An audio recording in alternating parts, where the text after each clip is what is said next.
In prior videos, we established that you'll want both stocks and bonds from many diversified companies and that you need to avoid market timing. Mutual funds are definitely the convenient way to invest in hundreds or even thousands of diverse companies. So how do you recognize a good mutual fund from a bad one? This is where our instincts get us in trouble. We are comfortable using rating systems to guide our other purchases, so many people are attracted to mutual funds rated 4 or 5 stars. Here's an actively managed fund that tries to beat the market return and a passively managed fund that attempts to match the market return. A key point that I want you to understand is that these rankings are based on past performance, so have very little relevance. Here's why. Remember, the market is the collection of all stocks, all investors. So for every active manager who beats the average market return, another loses by the same amount.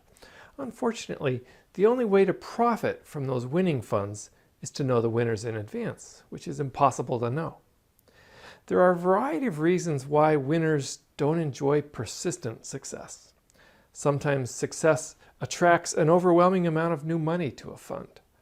Sometimes the manager's style of investing goes out of favor. And sometimes the manager was never good, just lucky, and their luck runs out. In contrast, index funds are passively managed and can be very low cost.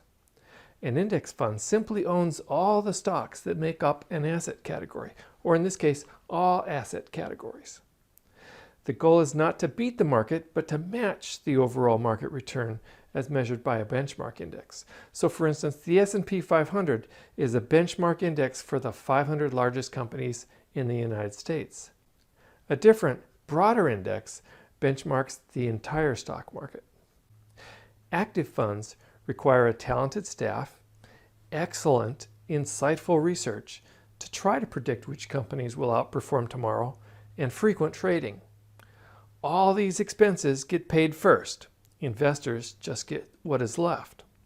So to beat the market after subtracting these costs is very challenging. Only 37% of active funds beat the market every year. But there is very little persistence, and within 5 years, the number of winners has dropped to 25%. Over a period of 10 years, a mere 15% of the active funds beat the market return, which is what you would get if you invested in a low-cost, highly diversified index fund. Imagine if you want to invest $10,000 and there are only 9 mutual funds in the world. 8 of them are active funds with an annual cost of 2%. One of them is a low-cost index fund, which closely tracks the overall market return. You are clairvoyant and can foresee that you have 2 out of 8 chances of outperforming the market over the next 5 years, and you know the odds will decline further with time. The reward for such long odds is an extra $2,000 or $4,000, but the average return from all the active funds is less than the market return by $1,300, the same as the amount subtracted for expenses. You have this information, so you further notice that if it wasn't for those expenses, 4 of the active funds would beat the market, and 4 would not. And averaged together, the 8 active funds would have achieved the market return. After all, that's what the market return is, by definition.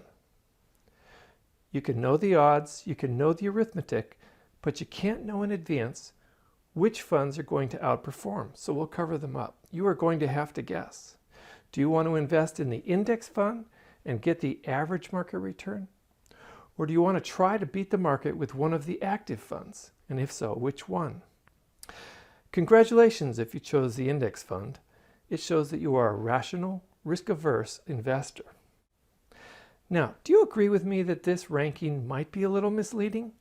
5 stars for a fund that outperformed recently, but has a very low chance of outperforming over the next 10 years? And of course the index fund is only rated mid-pack.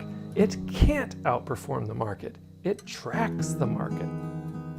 The best predictive measures of a fund's future performance are its costs and how closely it tracks the market. Find other explanatory videos, smart tips, and links to useful resources at financinglife.org.